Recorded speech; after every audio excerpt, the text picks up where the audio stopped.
आप बीती से मुराद होता है कि मुसन्नफ़ अपनी हालात ज़िंदगी से पर्दा उठाता है।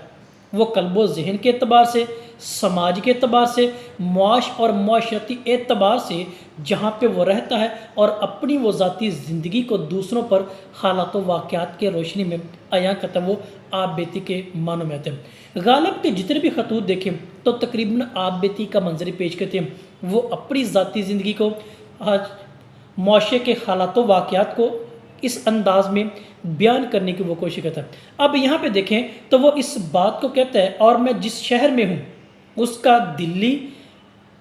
उसका नाम दिल्ली और मोहल्ला का नाम बिल्ली मारों का मोहल्ला है। अब इस अंदाज में वो अपनी हड बेती और आप बेती बयान करे। जिस शहर में वो रह रहे हैं, दिल्ली उसका नाम है, मोहल्ले का नाम है, और वो आप बेती उस मंज़र को, उस मुआशरे में होने वाले हालात वाक़यात को अपने अंदाज में बयान करता है। दूसरी मिसाल